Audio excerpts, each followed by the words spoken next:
Well, we've got a quorum anyhow. So, good morning. Call the meeting to order and welcome everyone. We're commenting it's a pretty dressed up crowd today. We're wondering what's maybe going on out there, but would acknowledge Commissioner Bob Levy on the telephone. Bob, are you there? Yes, I am, Jim. Okay. And also, Kristen Leonard is sitting in for Curtis Robinhold today as Executive Director Pro Tem. She said just for one day. So glad to have Kristen aboard for that purpose. And I would call for a motion and second to grant a leave of absence to Commissioner Young, who is on jury duty. So moved. Second. All those in favor? Aye. Opposed? Aye. That motion carries. Thank you. That reminds me, Commissioner Levy, if we get ahead here and you're trying to say something, we'll try and pause every once in a while so you get a chance to speak. I would call for motion and second for approval of the minutes of the regular commission meeting of September 13th, 2017. So moved. Second. All those in favor? Aye. Opposed? Motion carries. Thank you. I would also say, just because I've had this experience and I think my problem's just been solved, but for all the commissioners who are getting their online materials, if you have an issue, see Elise or Pam after the meeting to make sure you can get logged in, which I haven't been able to do regularly, but I figure that may be my own technology challenge. And so, Kristen, the Executive Director's report. Thank you, President Carter, and good morning to the commissioners. I want to first call everyone's attention. I think we have our safety champions that are scrolling on the screens, which is always the perfect kind of introduction for Stan and his safety presentation. Great, thanks. This month, the Port will be participating in the International Shakeout Day on October 19th. And the International Shakeout Day occurs every third Thursday of October.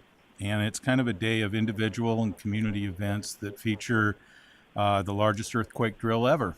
And it's organized kind of to inspire us to get ready for big earthquakes and to hopefully prevent disasters from becoming catastrophes.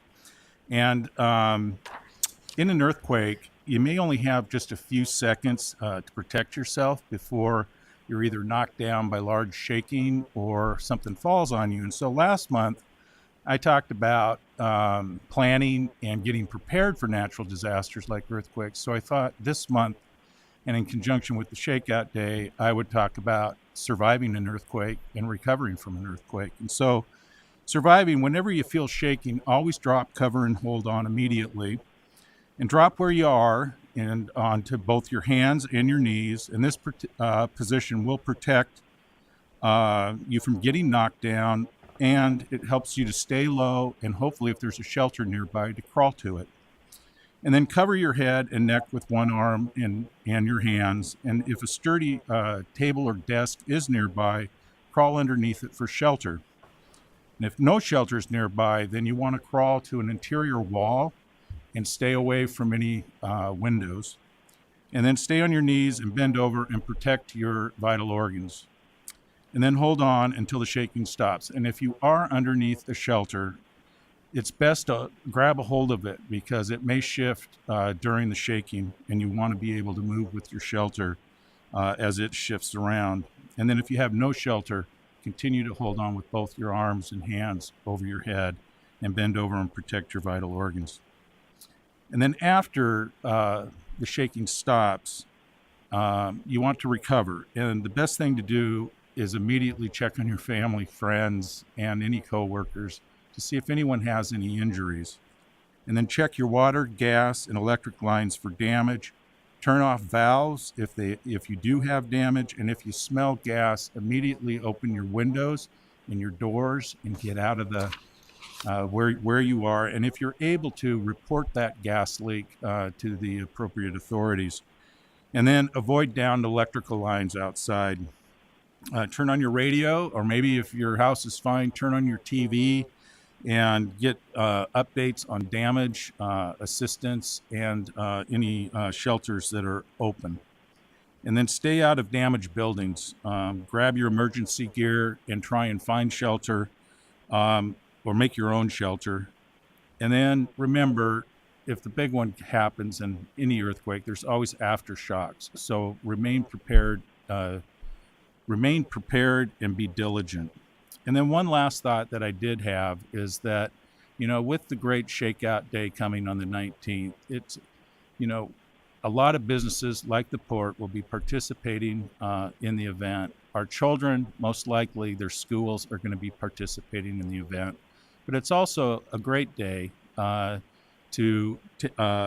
do something with your family and to inform each other or keep each other informed on what you can do during an earthquake to be safe, and maybe even have your own family practice drill. That's it, Kristen. Oh, and I would say, if you are interested in more information, there is a website, www.shakeout.org, that has a lot of resources concerning the event and what to do during an earthquake. So we can all get our preparation kits ready. There was reference to Curtis being away for a trade mission that's happening right now in Asia.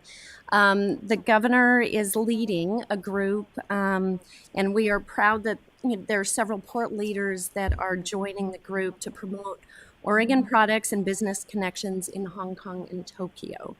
The delegation includes 12 manufacturers from Oregon, mostly in the food and beverage industry, and more than 50 public and private sector leaders are traveling right now. Interestingly, for the port, the trip also includes meetings with several of our partners to date, including Cathay Pacific, Subaru, Delta Airlines, and Ajinomoto Company. So that's where they are right now, and it'll be fun next month to get kind of a report out on how that went. The wildlife program, we had the privilege of, at last month's commission meeting, having Nick Atwell come and talk to us. And no good deed goes unpunished, Commissioner. We thought we would share a picture of you coming and getting a tour with Nick and his team of the wildlife program, but also to share some really good news. You won't be surprised that Nick and his team were awarded the FAA Sandy Wright Richard Dolbeer Excellence in Strike Reporting Award for this year. This award is a recognition of the science and data behind our wildlife policies and practices. So great call out nationally for our team, and a fun opportunity, and I hope others will take the opportunity to come get a tour if you would like. In other accolades, Airports Council International recently recognized PDX, Hillsborough, and Troutdale airports for again achieving airport carbon accreditation, reducing emissions by making investments in heating and lighting, efficiency and technologies, electric, hybrid, or gas-powered vehicles, incentivizing public transportation, reducing corporate travel, and working with partners to encourage additional emissions reductions. So that was very exciting to be part of. The U.S. Army Corps of Engineers Lower Columbia River Channel Maintenance Planning begins public scoping meetings in October. The port is proud to support this effort to plan for future dredge material placement sites. Port employees will also be joining a Friends of Trees event in tree planting on November 4th with Sandy River Basin Watershed Council folks, and it's always a great opportunity. Often you have to put your raincoat and your rubber boots on as you're out there tree planting, but it's just a neat opportunity for port employees to really send the message about revitalizing the trees and the forest canopy in our neighborhoods as it impacts the work of the port. As in Hillsborough, the Hillsborough Airport Air Quality Noise Public Information Meeting is on October 12th. There's also some other action in Hillsborough. The 17th annual Hillsborough Air Fair is October 21st. This is a great opportunity to open our doors to families in the community at HIO, including kids' activities, tours, flight simulators, and conversations with our community partners. And finally, as a follow-up to Nick, we added that at the end and realized we were covering it twice. So that is the extent of our executive director's report. Thank you for that. Is there a motion and second to approve the executive director's report? All those in favor? Aye. Opposed? That carries. Thanks, Stan, for that reminder. You're always good at that stuff. I hope we never have to use any of it. And I don't have a sign-up sheet, but if there's anyone in the public that would like to make a statement to us at this point, this is the time to do it. So it appears not. Any commissioner would like would any commissioner like a presentation of the two consent items? Okay. So I need a motion and second to approve those. You need to read The first is the City of Portland Enterprise Zone Boundary Amendments. And the second is the Commission Policy number 6.1.2 on investments. And both of those are in your materials. So is there a motion and second to approve those two items? Second. All those in favor? Aye. Opposed? Those motions carry. Vince, you've got the first agenda item.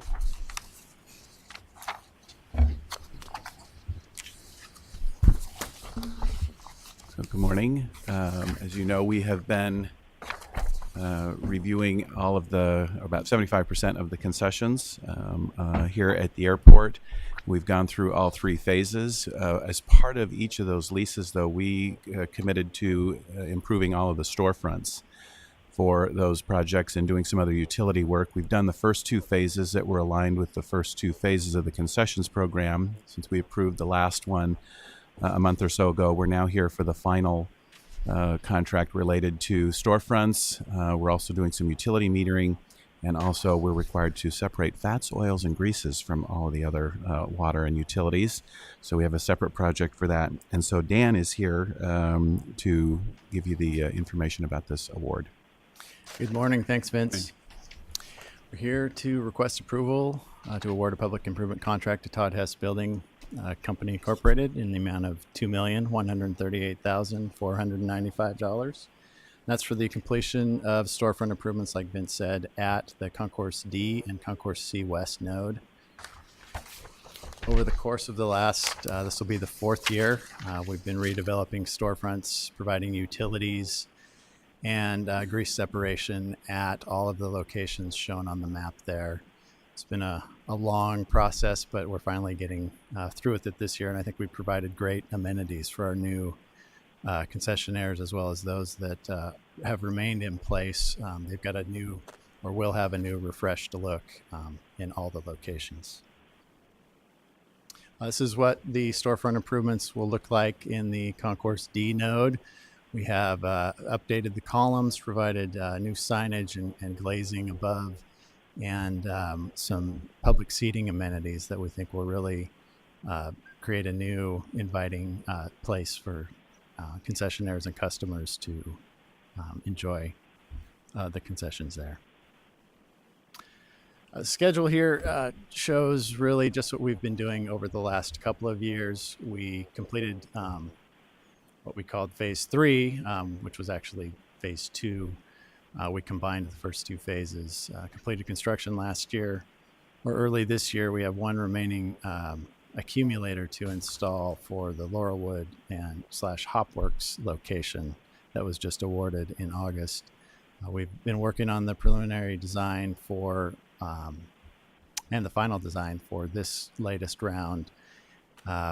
What's interesting, we went to bid with this project the end of July, and at the initial pre-bid meeting, we had very limited turnout by the construction community. So we, after a lot of discussion with the trades, extended the bid twice to essentially a 2-month bid period. At the end of that, we still only received one bid. It was responsive, but it just demonstrates how busy the market is and how it's difficult to get as much interest for these post-security locations in terms of getting all the trades to propose, because it's kind of a challenge meeting all the security requirements. We had a goal for small business participation of 13%. We anticipate achieving 14% with this contract. Just as a note, last year we had an 8% goal. We, in my opinion, knocked it out of the park with 17% participation. So the program's been tracking really well. What's shown here on the project budget and funding, storefront improvements are shown at 2.1 million. We have a remaining contingency of about 20% for the remaining work. We've been kind of tracking this over the last 3.5, 4 years. So this is what we have left to spend in the program. And staff requests approval of the executive director's recommendation. So questions or comments? One question, and it's more just an information point. The lack of multiple bids, is that something you think you're going to run into with other projects going forward? I mean, I really think it is. It's a challenge, and this is a relatively small contract. It is in a difficult location post-security. If we were, there is so much work out there. If we were building in a standard location on the street, it'd be a lot easier for the subs to get in and out. This location, even after 3 pre-bid walkthroughs, the subs were commenting, wow, it's really difficult to get back here unless you're badged already. And so that limits the pool to those that already either have badges or have worked at the airport in the past. We did a lot of outreach to try to drum up interest after the initial meeting, and it's just been a challenge getting them. They are focused on some of the larger projects we have, like terminal balancing or the PACR. Mm-hmm. So that's kind of diluting the pool, if you will.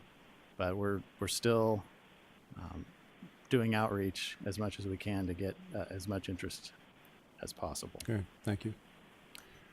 So I just looking at the airport or the concourses at this point, what you've already done, the stuff looks great. I mean, you've really done a nice job, and congratulations on that. The second thing before we vote here is, you know, we always want to know on the participation of minority-owned businesses. You've done a good job, particularly with this one. It's a long haul, and keeping your enthusiasm up. We really appreciate what you're doing. When you fall short, obviously it's easy to be critical, but when you do better, I think it's worth acknowledging. So congratulations on that as well. Thank you. So is there a motion and second to approve the recommendation? So move. Second. All those in favor? Aye. Aye. Aye. Opposed? Okay, motion carries. Thank you. Here. Vince? So I'm going to do a little bit more of an introduction on this one. This is one of the larger projects that we've got going on, and so we want to give more context to this project. What you have in front of you is a request for an amendment to the JE Dunn contract to do some early work, but it's just getting started on this, and so I really wanted to give you all a little bit more context about this project. So this is the Parking Additions in Conrack project, as we call it here, the PACR project. It's one of the big 5 projects related under the program of PDX Next that are all in various stages of design and or construction. The terminal balancing project, we're about 95% design. That's moving forward well. The QTA right out the window is going to open this January. So the PACR project, and then the big ones, obviously the terminal core and the concourse A and B, and we're about 10% design on those, and hope to get to a recommendation for the airlines here later in the next couple of months or so. But the PACR project, we're doing a design build on. We're at 30%, but in order to really move this project forward, we really have to clear the site and create some opportunities to get in. It's a very complicated site, so I wanted to give just a little bit more context about this project. When we started on this, there are guiding principles that we established because it impacts a number of different modes of transportation here. It's parking, it's rental cars, and really it's going to impact the transportation network companies like Lyft and Uber as well. It's really a system of getting folks here. It's all about, for us, certainly the customer experience, and we have desired to keep the rental cars as close to the building as possible. We also want to provide close-in parking for the passengers here. It's a very efficient airport, and some of that is the layout. But there's also environmental benefits to keeping those folks here. We're not running shuttle buses all along Airport Way and having all the rental cars remotely. So we've been working with the rental cars on this and project, and obviously with our own internal staff on the parking side. We had a guiding principle that we wanted to keep as much of the rental car business on airport as possible. And you'll find at some airports, some of them are here and some of them you're riding a bus or a train or a shuttle or something like that. We wanted to get as much as we can here. The rental car market is continuing to grow, and we certainly are watching the transportation network companies. But the rental cars, and we're currently negotiating our agreement with them. If they could, they would tie up this facility for 30 years. They would take a 30-year lease. They believe that they are going to be in this business one way or another, whether it's going to be a traditional rental car or some other form. There's going to be a car, and they would like to have that. We still want to accommodate that demand. We're negotiating with the rental cars right now. We're not willing to go to a 30-year lease because we think the industry is going to change, and we're trying to create as much flexibility in this project to allow for differentiation between parking, rental cars, and the transportation network companies. And obviously the other guiding principle here is parking. And we're trying to keep as much close-in parking as possible. We expect to have 23 million annual passengers here out in 2025. And so we're trying to keep as much of that in here as we can. We're out of that parking today. And certainly we're at the time of the year now. The second garage was closed today. That's going to happen from now until probably March. During the middle of the week, the second parking garage. And so we're limited as to the revenue that we can generate in the parking system today because of just capacity. There's just only so much space that you can have. And then finally, the other guiding principle, again, was flexibility. We know that those facilities will be needed. The question is, how will they be needed? And so we're creating ramping systems and structures and physical elements that will allow us to modify it over time as we needed to. So those were the guiding principles behind this project. Now the question is, how do you pay for this? It's a relatively large project, one of the bigger ones that we've done.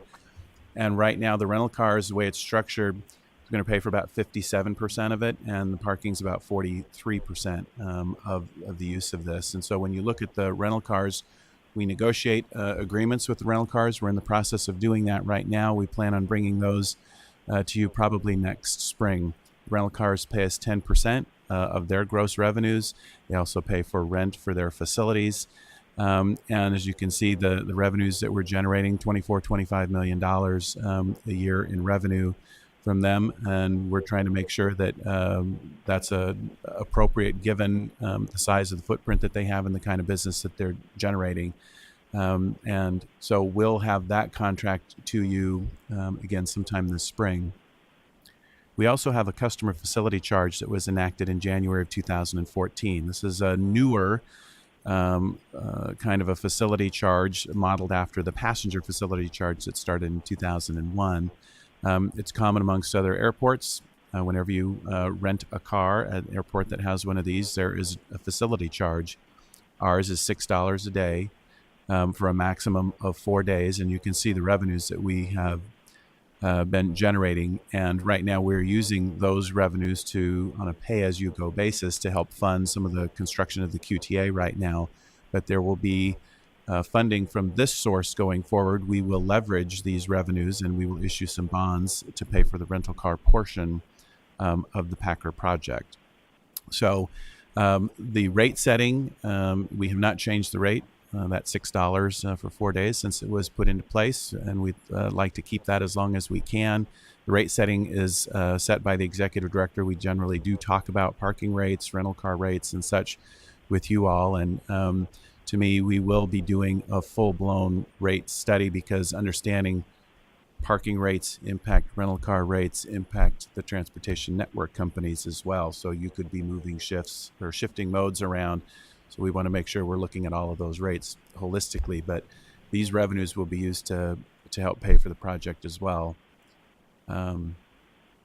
Looking at the rental car program, today we have about 80% of the rental cars on site. And when we did a study back in 2014 to scope this project, trying to determine how big should the facility be. And at the time, we were looking at about a 30,000 square foot customer service lobby and the need for 2,000 ready return stalls. And you can see what we have today. We've got about 12.5 in the current lobby, which is undersized, and we have 1,259 stalls. One of the first things we did when we got JE Dunn on board was to really validate those assumptions about the size of the facility. And because again, the study that we had originally done was about 3 years old, and just seeing what's been happening with the market. And based on what we've come back with, we felt the need to have this facility be a little bit larger than what we had anticipated. JE Dunn and their consultant thought we needed 45,000. We're not going to do that. We think we can get away with 30,000 square foot, because as we've seen on the airline side, technology, most people don't need to go to the counters, right? I think at some point you'll just head straight to the car. And so we don't know that there'll be as big a need. So we're going to keep that at 30, but we are adding more ready return stalls to have capacity out into the future. So that drove a little bit of the cost differential in this project, because it's a little bit bigger than what we'd anticipated. Looking at the parking side of the business, today we have about 17,000 spaces, which includes the employees, and you can see the revenues that we're generating in parking, up to $65-67 million. And certainly that's a big number. Parking's a good business to be in. But as I will frequently say here, parking has a lot of mouths to feed. And so the parking revenues and the rental car revenues are part of the port cost center. But the port cost center has other facilities and operations that don't generate revenue or are net losers of revenue. So Airport Way, and we'll be doing an 82nd Avenue interchange project here in the next few years. That is funded out of parking and rental car revenues.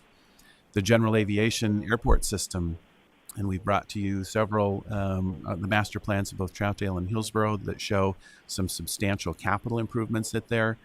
Those airports don't have the revenues to cover those, so we take revenue from the port cost center to help fund capital at the GA airports.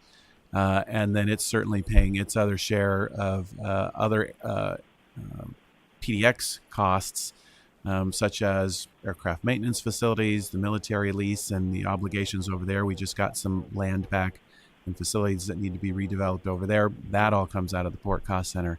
So yes, parking does generate revenue, but it's used in a number of different ways. And we also share a good portion of this revenue with the airlines. So they get about anywhere between $6 to $10 million a year to help lower their costs. That's part of the airline agreement as well. So lots of uses for public parking, but it's again another funding source for this project also. When we look at parking, as you've seen it today, again we're out certainly in the second garage, and what this is showing is our capacity and where we're at today, and just these relatively low growth scenarios of projections. And there are times of the year we're just out of space, and depending on which product it is, at the holidays we'll do a little better here close in, but the economy lot we will be out of space, and we get to what we know as creative parking, and trying to identify additional spaces.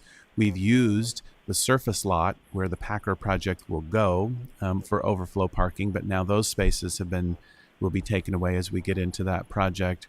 And then we've used some gravel lots out towards the economy facilities to try to accommodate all of the parking here.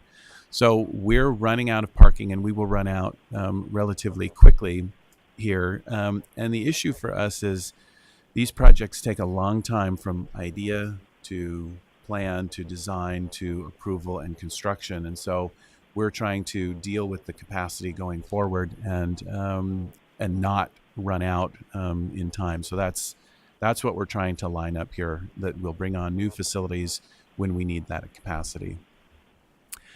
Just a couple more for me. This was the original plan of what this building would look like. This was back in 2014, and a project that when we originally asked for the exemption from competitive bidding, this is what we thought the project would look like. It was going to be a 7 level structure. The way those dark lines are, it's sort of contoured backwards. There's less space on the 7th floor than there is on the 6th versus the 5th and the 4th, and that's because of the slopes away from the runway and what's allowed to be built in there. So the higher you go, the less space there is, and you'll see in the new design of what that looks like, it's been changed a little bit. I'd call out just a couple of things here that we've done differently. The original plan for this project had the CSB, that this facility right here. Oops, sorry, I'm gonna go backwards. Can you get me backwards, Steve? Sorry. A little bit back, couple deals there. Can you get me back a couple? Right there, that's good. So the CSB, this is the customer service building. The original plan for this project had the customer service building actually in the facility here. And we made the decision that we felt like it would be better to have it over here. It's closer to the terminal building, so the customers won't have as far to go. It also preserves more space within this project for what we felt was the most pressing need, which would be parking and or rental car spaces. So we've created some internal ramping systems that will allow flexibility in the use of this building over time. But it also, again, gets the customers away and over to out of the garage itself. So they're closer, and that we think that's a better customer service part of the program. Also, we have moved the toll plaza, and currently it is south of the garage today. We will permanently move it up here, and we felt like this was the best alternative of moving this. This is getting congested here already. We know we needed a little more capacity, so we decided to move the toll plaza up here, and this allows more flexibility here. What that does is it eliminates this return to the terminal. So currently, if folks need to circle, they do it right here. This project will eliminate that. So what we will do will be out on 82nd. We will have a return to terminal out there. You'll do a U-turn at the intersection of 82nd and Airport Way. There is enough room out there, and that's part of what this project will do as well. Down here, this is where the light rail line runs, and we're working with TriMet about the potential of double tracking here. Right now, there's only one track that comes in, and so they have to sit and hold a train out for the other one to leave before they can get the other one in at certain times of the day. When TriMet sets their schedule, it starts with the red line because of these operational impacts to them. So we drive a lot of schedule issues with TriMet. So at some point, we would like to double track this, and there's just not a lot of room here. So that's another reason why we moved the toll plaza up there. So there have been just a number of different changes from when we originally started on this project in 2014 until where we are today. This is just a schematic of what the project will look like. You have the QTA, the fuel wash area that's being constructed right here. This will be the new PACR, and you can see how the tiering effect goes.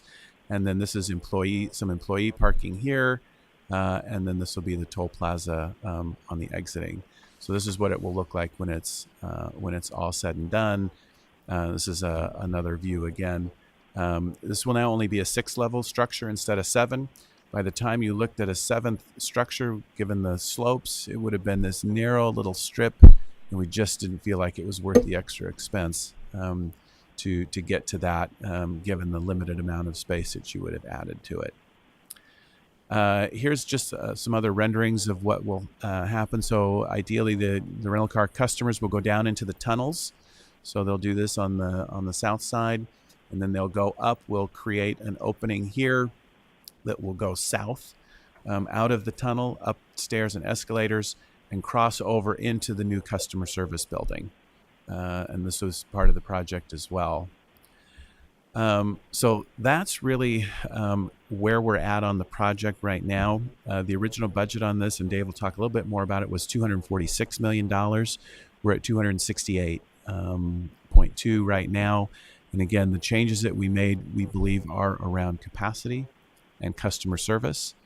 And at this point, we believe between the parking revenues that we've got, the customer's facility charges, and our bonding ability within the CFC, the customer facility charge, we do have the funding to be able to pay for this. So I'm going to stop there with kind of the overview of the project, and then Dave's going to talk about some of the enabling work, and there's 8 different things that I think we need to do here before we even really get started in the footprint of the project. So before we go to Dave, just one question to you, Vince, is that last statement, is there enough benefit from additional spaces and other convenience? I guess it would be viewed as revenue generating to pay on a fairly short run the additional costs that we're now being asked to support. Yes, over the long run. So when we look at our forecasts of our collections for CFCs, the parking revenues, and just to be clear, are you asking about the $84 million that we're asking for today, or just in over the full of the increase of the project? Course, the entirety of the project going from 240 whatever 246 to to 268. Right. Yes. So as we've modeled it based on our forecasts of revenues that'll be coming in, we do have enough to meet all of our bond covenants and collect all the revenues and create everything we need to do. Now, if something goes south and we're not collecting as much, we do have alternatives. We can increase parking rates. We can increase this customer facility charge. Right? We can do those things. There is also potential that, depending on the timing, we may be able to reduce scope in the project as well. That obviously gets more complicated from a design perspective. We would prefer not to do that. But we do have a list of different alternatives and levers that we can pull should something go the wrong direction and the revenues don't materialize. Right. Thanks.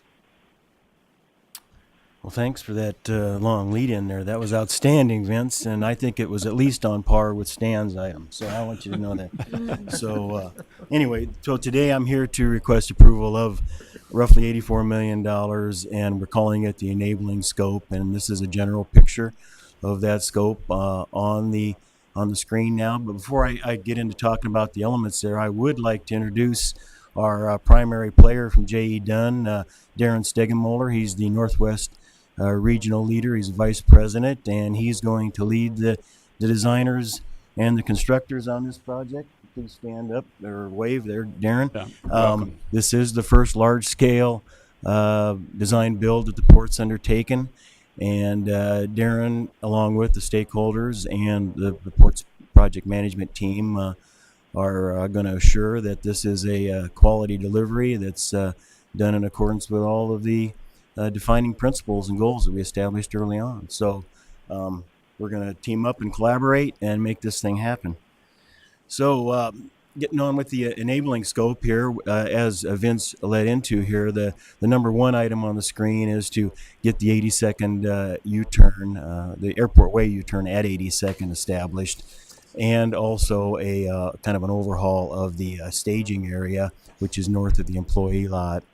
Those items will sequentially happen very early on, and the items are numbered kind of as they will proceed. Again, this is kind of an orchestrated dance that we have to perform to keep all the operations unimpeded and uninterrupted, and to clear the site of all of its current constraints so that we can build the PACR structure, which is outlined in a dotted line on this map. The second one is the toll plaza and a pedestrian tunnel that we are connecting to the middle of PACR. That's an underground structure that connects the south tunnel to the middle of PACR. The three item on there is a modifications to the active south helix, which now currently most of the garage parking exits through the helix, and so we're going to be modifying that as it remains in service. Item number 4 up there is we're connecting that helix to the toll plaza, and we will relocate the jockey road, which all of the rental car movements between the QTA and P1 and P2 will happen going through the site initially, and then we'll relocate them to the south and the west. And the number 5 item there is the removal of the existing ramps that come out of the parking garage, both for jockeys and for the public. And we will be recirculating traffic around the central utility plant. Hopefully, we'll be opening that up a little bit better than it is today. It's highly constrained. So there's just a lot of complexities, intricacies, and sequencing of this work. It added almost a year to our project to get these things done very methodically. So our schedule also has somewhat extended.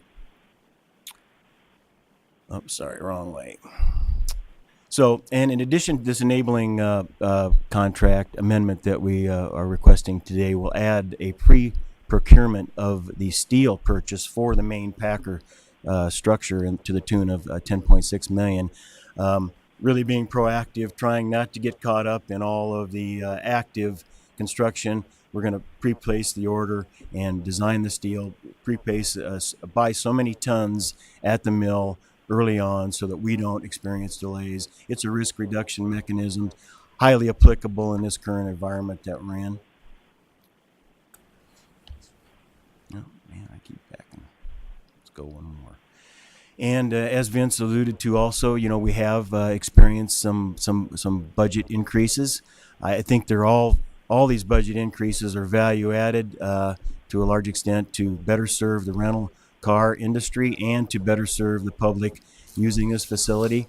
The contract of $4.195 million was the initial contract to JE Dunn presented in January 2017. Today's enabling work amendment at it's just a little over $84.145 million, will not only complete the final design, procure the $10.6 million worth of pre-order the steel for PACR, but it will also do all those enabling elements that were on my first diagram that I was speaking on.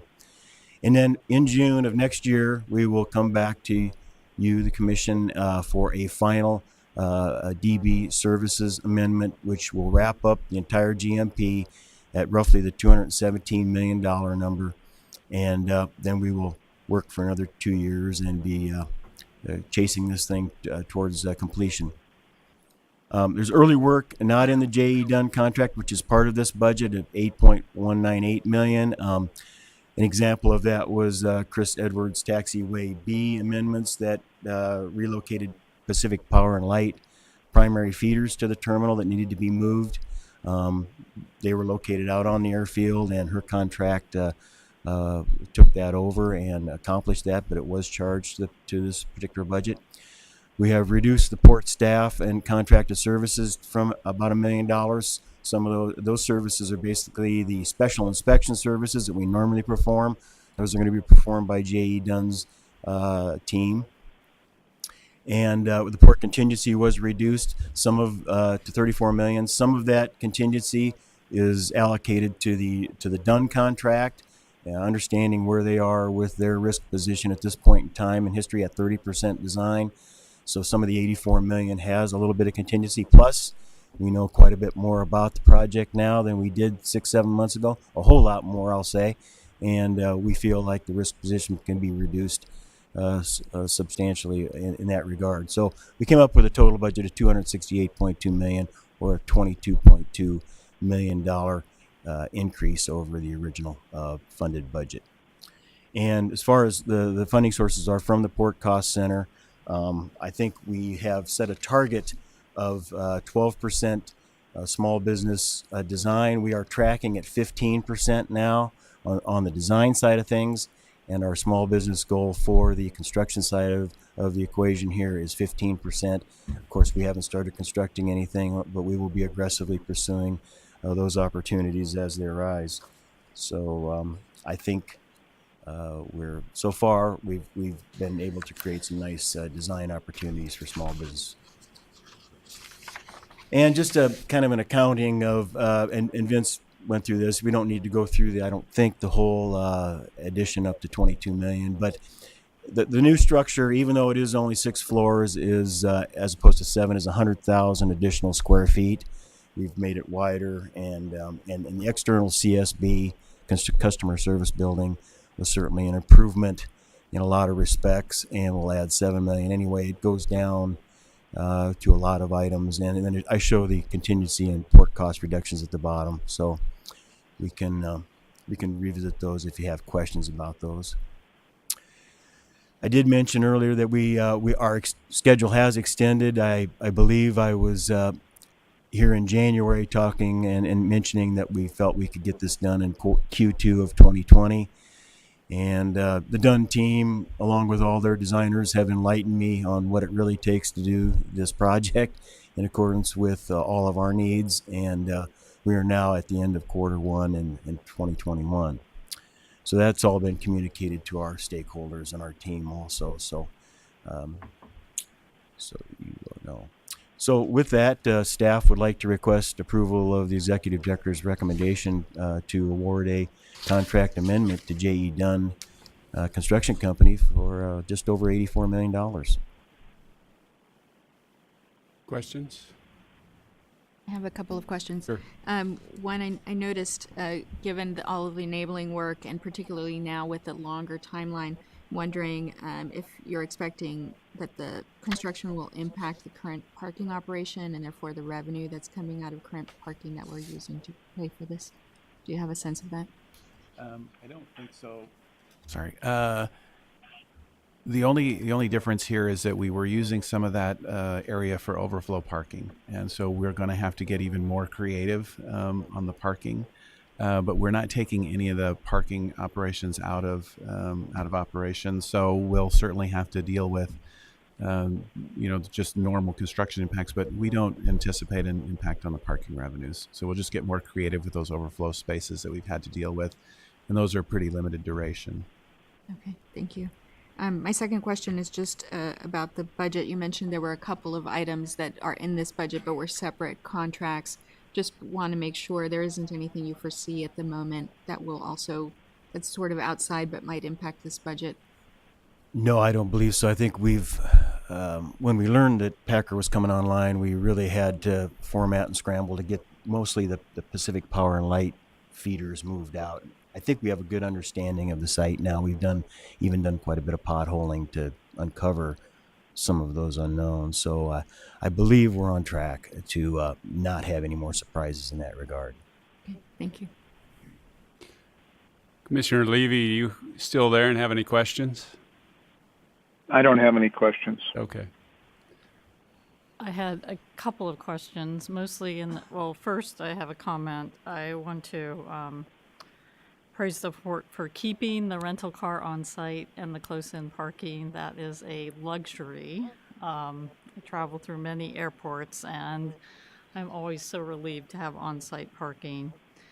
I am curious about when you talk about you're taking into account the technology needs of the future, how far you've gone in that thinking in terms of the design, because I think not only the way we're acquiring our transportation is changing, but also the actual cars themselves all the way through. Are we thinking about the autonomous car and enabling this structure? Certainly, it's probably impossible to design a structure at this point to accommodate that, but enabling this structure so that when the time comes, it is a much easier retrofit or adaptation.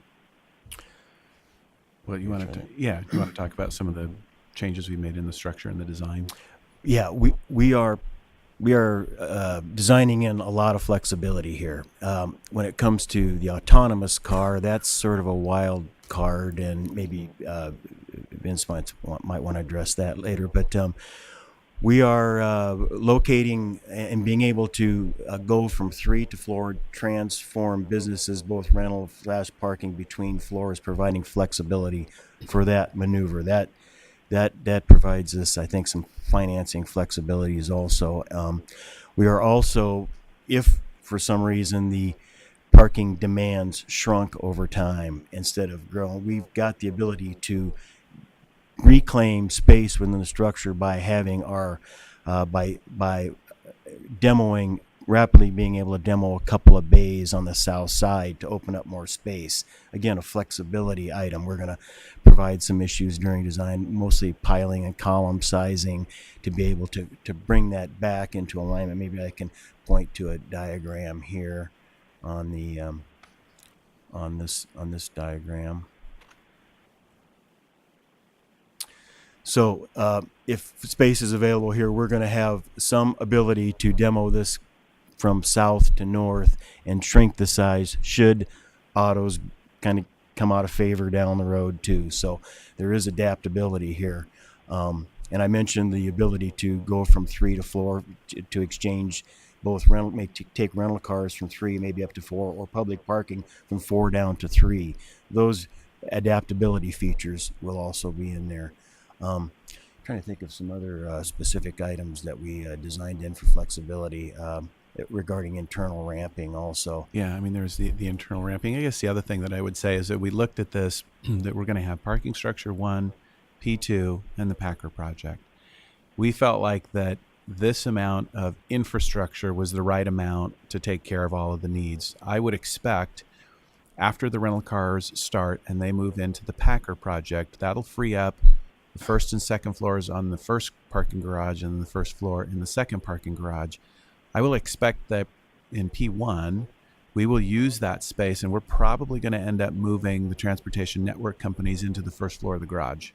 Right now, there's just a tremendous amount of traffic that gets generated on that lower roadway. If you've ever had to come out here at night, at 10:30 or 11 o'clock at night, and traffic is backing up, we're going to have to get those folks off of there. So trying to just create as much flexibility in all 3 of these facilities to adjust in the technology. I would also say if autonomous cars come along and maybe they park themselves, right, you restripe it, and you can probably get more space in there because they don't need to open their doors. And so we'll do something like that. So we're trying to keep those things and not put, hard bollards in and such. So to create that, but it is hard to tell how long, when will this, and what does it look like? So I think what we have is 3 sort of base buildings that we're going to try and figure out how to, and there's connectivity between all of them. So how do you create that over time and that flexibility? That's what we're going to try and have with this. Right. And we're in the design development phase now too. So we will not, stop looking for further opportunity to innovate and discover, these technologies. So. Yeah, it would be interesting to see between now and your junior review what you come up with in this particular area. So I don't attend the airport task force meetings, but it seems to me that in this strategic look, and this is obviously part of that going forward, we have to balance public transportation versus our economic interest in parking. And traffic continues to stack up on the freeway serving the airport. Just want to make sure that the group that's thinking out 5 years or more continues to think about how we interface with TriMet, and that goes for the benefit to our employees as well. Right. Not to be forgotten when we have these big budget items for parking. So just a flag there going forward. Yep. And we are, again, we're having conversations with them about 2 separate projects. One, the double tracking to get in there, which will help them operationally, and then the 82nd Avenue overpass. Right. And in an ideal world, the Max line would change grade as well. That's a big project. That's a cost to them. It's certainly a benefit to us. So we're very well connected with TriMet, and also on service levels. Yeah. As we've talked about before, right? It's closed between midnight and 4. We have a lot of people that need to get here early in the morning. So we continue to work with them on trying to expand service, but it's a challenge for them because they take the whole system down. So it would only, that's just an operational issue for them. But we do talk to them about service levels as well. Okay. Any other comments, questions? Yeah, I have a couple. Commissioner, go. Thank you very much. My questions are very layperson's questions. Excuse me, 2 questions. earlier, one of the slides that you showed, excuse me, in terms of a cost centers for the entire 22 million increase, and there was a line said the additional general conditions. What does that mean? What does it include? That was my explanation on my budget. You on did my not general explain that, conditions. but I was just curious. General conditions are basically a broad category of costs which cover JE Dunn's presence on site with they're going to have 20 to plus staff members at various positions to manage, control, and execute this project. And the general conditions are describing their involvement. Thank you. One more question. Another layperson, maybe the question goes to you. In terms of a futuristic thinking, whether it's a technology or, you earlier talked about the safety earthquake related. In terms of a potential earthquake situation, this particular structure that you're thinking of erecting, how would that be different from the structure that we have today? Well, the codes evolve on a every other year basis, and they only become, the buildings only get stronger. And we've had extensive resilience discussions in-house on what the appropriate level of resilience for a parking garage would be. And it's hard to put it on a par with an office building or say a runway, which is an essential facility for the airport.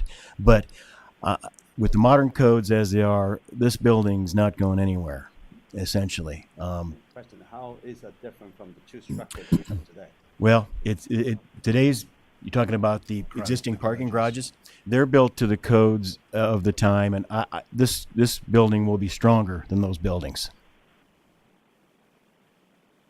You're looking for an incremental benefit, Yeah. something Well, specific. If you can call one up, great. If you can't, we can Yeah. provide more information Yeah, later. basically, I think these buildings are designed to the code of their day, which is not they're meant to survive. They're meant to be a life safety level of service, if you will. So there will be some bit of damage after a severe earthquake, should that large-scale earthquake occur. There will be repairs required. But the incremental, to go from a code to a immediately occupiable facility here for our PACR project was an $11 million add.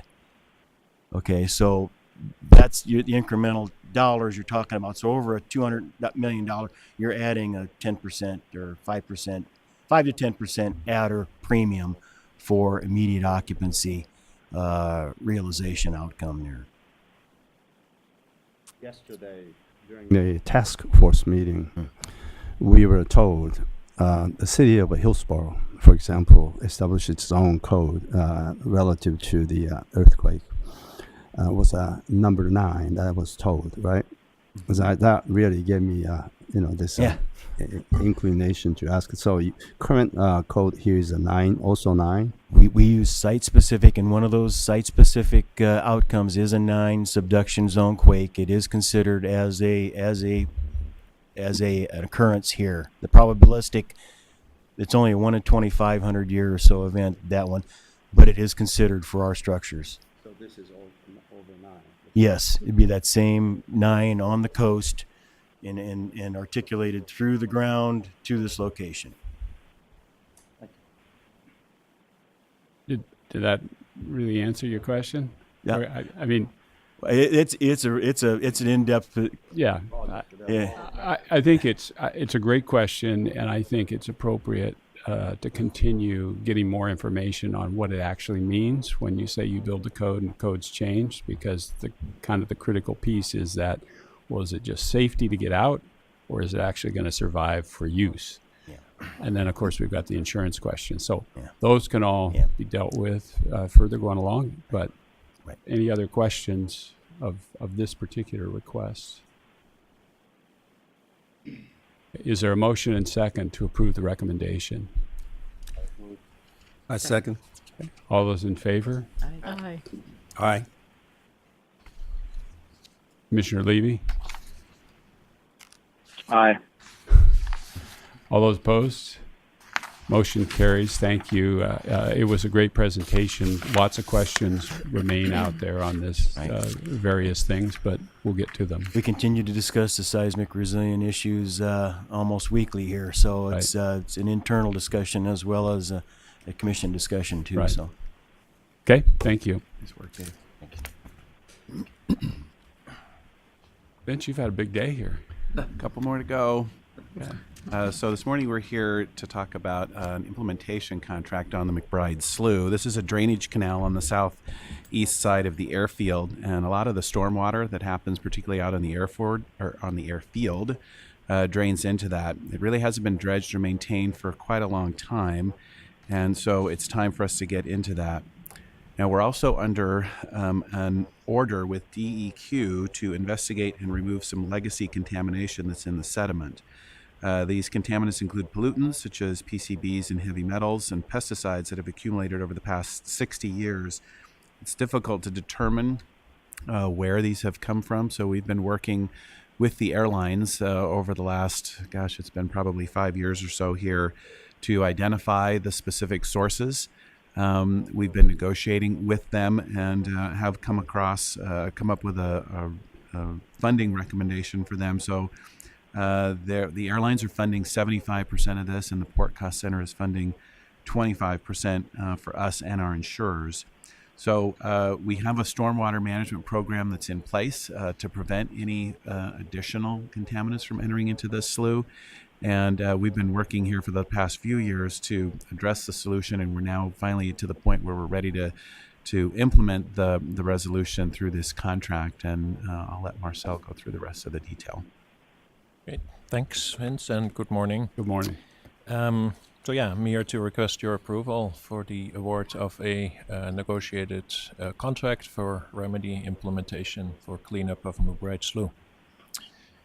As Vince mentioned, McBride Slough is a waterway on the southeast side of the airfield, shown on this slide here, and it drains about 1/3 of the airfield, making it by far the biggest contributor of stormwater to the slough. The drainage system, including McBride Slough, is maintained by Multnomah County Drainage District, MCDD. The project itself was initiated about 6 years ago when MCDD needed to dredge to address some flooding concerns. At that time, sampling was done of the sediments, which showed contamination was present. So the port subsequently worked with DEQ to address the next steps on dealing with that contamination. Subsequent process also included a 2012 consent order for the investigation phase of the work and a consent judgment which details the actual cleanup plan and approach. Then in June of this year, the port finalized and submitted the final design for the project. So in order to gain maximum benefits from early contractor involvement, the port issued a request for proposals prior to starting the design work. So per that request for proposal, the port would negotiate a contract for the implementation of the work if pre-implementation work under an initial contract would be successfully completed by the contractor. So Golden Enviro was selected under that RFP and has successfully completed the pre-implementation work. So we have now negotiated a contract for the implementation work with Golden Enviro, and that's what I'm here for, to ask your approval to award. So the work of the contract is summarized on this slide. It consists of dredging, which is done in majority hydraulically by a hydraulic pipeline dredge, and then pumping the water to a dewatering plant, which is set up on shore. At that place, the sediments are being dewatered, then loaded into trucks and trucked to a landfill. After the dredging, a layer of activated carbon mixed with sand or gravel will be placed on the area dredged to absorb or neutralize any remnant contaminants. So based on this scope of work, the small business goal was set at 5%. So this picture shows the main piece of equipment, which is a very small pipeline dredge. It basically sucks up the sediments in the front and pumps it through the hose in the back to the dewatering plant. Talking about dewatering plant, this is what that looks like. So that's going to be set up on shore. The slurry comes in on one end, is dewatered, water comes out on the other end, and on the side the dewatered sediments come out to be loaded into trucks and trucked away. Dewatering the sediments makes it a lot easier to transport them and a lot easier and cheaper to dispose of them. So the technical work on the project started in 2012 with a remedial investigation. And as mentioned, an initial contract was awarded to Golden Enviro in 2015 after the feasibility study, but before the start of the design work. So upon your approval today, work for the implementation would take place next year between May and October. As far as the dollars, the contract amount of just over $3.5 million is part of a total project budget of just over $6.6 million. It's funded, like Vince already mentioned, 75% from the airline cost center, 25% from the port cost center, and the port seeks reimbursement from our insurance carriers for our 25%. And with that, asking for approval to award the contract to Golden Enviro for the McBride Slough cleanup. Any questions? One quick question. What kind of contamination are you talking about? From the sediments, from the general use of the airport. That's what the language says. Right. Yeah. Yeah. So over decades of stormwater getting into McBride from the airfield, it has built up in the sediments. Vince mentioned the contaminant groups. So it's PAHs, which is oil products, some PCBs, some pesticides, and some heavy metals. When you go back here decades ago, various airlines have had paint shops here, maintenance facilities, various parts in the airport over time that have been abandoned, and certainly rental car operations as well. There used to be a wrecking yard out here, out where PIC is. So there's just all kinds of historical operations that likely didn't have the same level of environmental protections that we do today. So those contaminated sediments, once dredged, where do they go? They get dumped. They go to landfill. So a basically solid waste landfill. do we know which one it'll go to? Most likely Wasco County. Okay. Yeah. Arlington up in Wasco County, perhaps? So, okay to be dumped there. That's what it is. Yes. I had just a quick question along the same lines, and maybe I just missed it in your explanation, but is there additional testing that would be done during the project to see if in fact the sediments have the same contamination that is projected, and then what's the plan for additional testing after the project's completed? Right. So, for disposal at the landfill, we have satisfied the testing requirements. We've done quite some testing of the sediment, so we know what's in there, and both the port and the EQ are satisfied with that level, and the landfills are too. So that can be used to justify the disposal at the landfill. We will do some testing after the dredging, but part of the remedy is to, after the dredging, place a 6-inch layer of activated carbon and sand. So that's gonna cover any remnant contamination that will stay on site, and the activated carbon in that will bind and neutralize some of those contaminants. So because of that, the testing of what's left behind is not that relevant as it would otherwise be. Then I guess a follow-up question on that is then, is that just part of the normal, it'll become part of Port's normal maintenance to make sure that layer, it continues to be effective? Yes, there is, as part of the plans with DEQ, we have a long-term monitoring plan and requirement. So it's for 20 years initially, which means every 5 years we will do testing and making sure that the remedy is holding up as expected and designed. Thank you.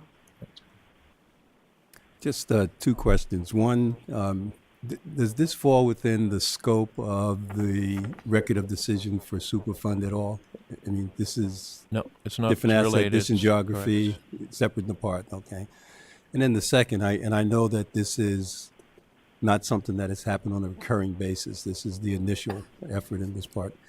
I was looking at the small business target of 5%, and I understand this is very specialized, but do we have any sense as to whether that target will incent the contractor to really take whatever efforts they can have to support small business? I mean, I'm sure they do this work in other places. It would be interesting to see if that is kind of, which end of the spectrum. Is it encouraging? Is it a low target? I think the port has done a great job in moving that participation rate across projects. It's just that it stands out at such a low target. Right. Yeah, there's a few things to that. One is, first of all, Golden Enviro is a federally certified small disadvantaged business, but not with state of Oregon. And as far as the percentage, it's set the normal way, looking at what the scope of work is and seeing what's available. In this case, most of the work is the actual dredging, which is the one company, and then most of the subcontracted work is the disposal at the landfill, which is the larger companies. And then there's a few things in between, such as the trucking and some minor support services, and that's really where the opportunities are for small business participation beyond the main contractor. Yep. And it's, I think, a follow-up to what the other commissioners asked, which is just, and I think you touched on it, Vince, this is historical contamination, and we're remedying the historical contamination, monitoring that the remedy is appropriate. Do we have a sense of whether there's continuing sources of this contamination? In other words, will we have to remedy this again in a few years?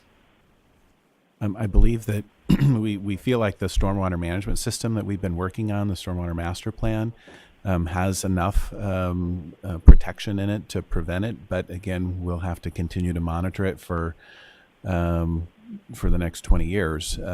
So we think that we've done what we can and what we need to, but certainly there's no guarantees of it. And there have been a number of different things that have taken place with various other cleanups at those particular sites that we required contractors to do. So, for example, at the rental car, the current quick turnaround area, there was identified contamination there. The rental cars are on the hook for cleaning that up, and they have been doing that over time, and they're just about finished with that. So that, we believe, was probably part of what over time has penetrated into the stormwater and made it eventually south. So we've been doing those little projects kind of around the airport when we find out about them, and so we think that we're there, but certainly there's no guarantees, and we'll just continue to monitor it with the sampling. Other questions? Is there a motion and second to approve the recommendation? So moved. Second. All those in favor? Aye. Aye. Any opposed? So that motion carries. Thank you for the information, and that's very helpful. Okay, The last last- one. So we're doing an amendment here, and just a first reading for our ordinance. I'm with Chris Neal. Chris is our Director of Public Safety and Security. This is his first commission presentation. I feel compelled to say that. Chris here, but so he wore his PDX carpet socks for the occasion today. So I think that's great. He's about his 1 year anniversary, like today. 17th. The 17th. Yeah, So, 17th. but to us, this is a great item. It really is creating an opportunity for us here to improve the diversity of the hiring out at the Airport Fire Department. It's currently under the Civil Service program, and it's a fairly rigid program in how we have to do the hiring out there. And so when there is an opportunity for us to go out there and increase some underrepresented work groups, this amendment to the ordinance will create that for us. And so I'll let Chris go through the details about how the current process works and the changes that we're trying to make here and why we want to do this. Right. Good morning. So I am the last one. morning. So I pray not to be before you long, but those prayers are based on your questions at the end. So if we keep that in mind, I'd appreciate that too. I'm kidding. You can ask whatever you want, clearly. But just, Chris, for the record, having talked to you many times, I'm sure this is not going to be an extreme effort for you to do the presentation in spite of Vince's concerns. Thank you, sir. Thank you.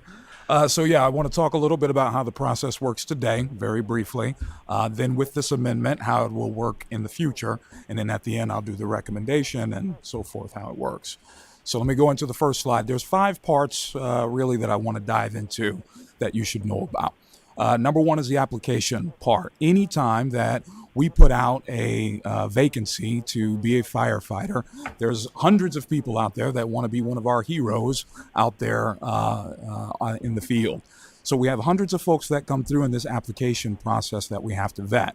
Now, the important thing to note, though, here is that this application process is probably the biggest hurdle that we have when it comes to our underrepresented individuals. Just applying, just knowing that they can be a firefighter, just knowing that they may have the skills and the abilities to be a firefighter anywhere is a hurdle that we have to get over. And it's a long-term thing that we're looking at, how to solve this problem. The second part is the written exam and test. This is scored like any other written exam test that you can imagine. And then third, I've also put an asterisk here because I want to talk a little context, is the resume evaluation and the scoring. So what that means is once you've done that, you've applied, you've taken the test, you get a high score, then we take a look at your resume. In your resume, then we assign points. So you get big points for things like already being a firefighter. You get points for being a volunteer firefighter. You get points for being in the military and having been a firefighter. You can see where I'm going with this. So because of what I've outlined in the application process, there really isn't a history of underrepresented folks that have this experience that gets you top points when we come to the resume evaluation and the scoring. So we already start off with a narrow pool of applicants. Then when you get to the third part of the process here, that pool gets even more narrow. So this list that's generated from the resume evaluation and scoring goes anywhere from 1 to 50, 60, regardless. It's based on how many vacancies we've got. Rarely do we find an underrepresented individual, female or minority, that gets anywhere near 15 or 20 on that list. It'll be a very proud day of mine that we hire 21 firefighters in one shot. I doubt that that will happen anytime soon. So the question is, how do we fix that? What do we do today to try to get there? The next part I want to talk about is the in-person interview process. So you've taken your written exam, you get a high score there. Then we do the resume evaluation and the scoring. You score high because you have a ton of experience. Then you get brought in, that list is then generated and you get brought in for an interview process. This process is very prescriptive, this interview process. It's not like normal where you would get a stack of resumes and then you look at who fits the best and you pick whoever you want. It's prescriptive, and therefore you have to go in order from 1 to however many people are on that list. Now, during this process, if someone comes in the interview and they don't work out, you can go to number 2, 3, 4, whatever. But you do have to go in order. And so that is a problem when you are an underrepresented person and you're not even 20, 25, 30, and so on. So that's the third process. And then finally is the candidate selection. Here's what this amendment does differently. When you get to the resume evaluation and scoring, the fact that the underrepresented person may be and usually is much further down the list, what this amendment will do will find the highest scoring underrepresented person and bring them into the in-person interview process, so at least that underrepresented person can see the door. It's not often that they even get to see the door in the process that we have right now. So this amendment is an addition to what we've already got. It doesn't take away from the 3 people that would have normally gotten to the process in the beginning. You have 1 vacancy, you bring in the top 3. That's how it works today. Tomorrow, it will work 1 vacancy, you bring in the top 3 like you normally would. And then in addition to that, you'll bring in a 4th, which is the highest ranking underrepresented individual. Doesn't guarantee that they get the job, clearly. But it does guarantee that they at least get to see the door. They at least get to get an interview to see what the process is. And then from there, you make the candidate selection. I can go on to the next slide here. I've talked a little bit already about what it does. These are some nice bullets here. I think it's pretty clear why it would be a good thing. I do think it's important that we increase the underrepresented capability in the fire department. And I also think that it's important, we think that it's important that our fire department reflect the community that it serves, and so on up here. So that in total is what this amendment's going to do. I can go to the next slide. This is our recommendation. This is the language today that says when you have a vacancy, you bring in 3, yada. I've went through that already. This is the language that we want to add. And the thing that I'll note here in this is that we will bring this language in only when there's an identified discrepancy or deficiency in our diversity and equity. Newsflash, there is one today. So with your approval, we'll be moving forward on that. We have over 40 firefighters, 3 that are women, 1 that's in the academy, and no minorities. So I do think it's important. We think that it's important to go ahead and move on this as soon as we can. That, I think, is my presentation. This is the recommendation here. I can answer any questions necessary. Questions? Well, I just want to commend you. This is great news, and I love the vision that our firefighters will reflect the community they serve. I'm wondering if there can be some additional things, or maybe perhaps you've thought of these things. Is there a way to offer, like we do with the small businesses, some types of workshops for resume preparation, or is this part of the program as well as the interview preparation? Are there things that can be done in those areas? Right. Yes, and we have thought about some of that. Earlier, when I mentioned the application part at the very, very front end, these are things that we would consider with that. So also reaching out to the colleges and high schools, things like that, to do just that, to do shadow programs, to do things like internship programs to bring folks in early on, to not only go through their resume, but also to get them some of that experience that gets them the points to get you to the top of the list that they don't have today. So yes, thank you for that. And is there a systematic process to do what you just described? The long term? The long term. There are examples of them that we can use. We haven't quite figured out how exactly we're going to go about doing that, but there's plenty of examples out there that we've already looked at and that we would consider here locally. I'd be interested to hearing at some later date more about that, because Okay. long term I think that would be Okay. very beneficial. We'll work with Bobby on that when she's back and Thank see you. what kind of program we can put together on that. Other questions? Yeah, I would also commend the port and your team for bringing this forward. And I think Commissioner McDonald's point about these surrounding programs and outreaches becomes critical, because I think the port has recognized this deficiency, but everybody else is recognizing it too. And so you're competing, with other departments and other public safety units for this same limited set of candidates. So I think Yes, sir. the sooner you can begin that engagement and visibility, the better. And, in some ways, this sounds very much like an adaptation of the Rooney Rules, where you say, we're not telling you to hire, but we're going to say that in order for there to be a panel that can be brought to us, it's got to be a diverse panel. And I think that's a valuable first step. And I think, that's an opportunity that can lift all boats. So I commend you, but would strongly encourage those kind of outreaches for with higher ed, Urban League, others who can begin to sort of put this opportunity in front of folks early in their consideration of what their career pathway might be. Thank you, sir. Go ahead. One quick one. Thank you very much. This is a request for a first reading in the public hearing, right? Yes, sir. So this proposed language still subject to change depending upon the outcome of that procedural steps that you are taking, potentially. Right, there'll be a public comment Yeah. Mhm. period that we'll do here in a second. I just want to say, Chris, that I'm glad you referenced internship because I believe strongly in the opportunity that's created by exposure to a job, and it's not only for the benefit of that intern, but for the community that they come from, that they see an outreach like that to their children. That's huge. So that's really an important piece of the program, and I think all the questions have been great in terms of our enthusiasm to support this kind of program. So with that, I do, if there are no other questions or comments, I need to have you read the title, Chris, of the ordinance. An ordinance amending and restating Port Ordinance number 275 as amended by Port Ordinance number 300 as amended by Port Ordinance number 425-R that establishes a civil service system for firefighters and created a civil service commission. Okay. And now open the public hearing if there are any comments to be made on the proposed ordinance.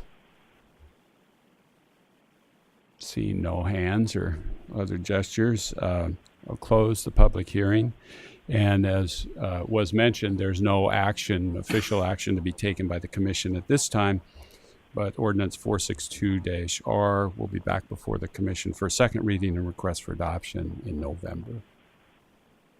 Okay, thanks, Chris. And that concludes our agenda, so I'll adjourn the meeting. Thanks. Okay, thank you all very much. Thanks.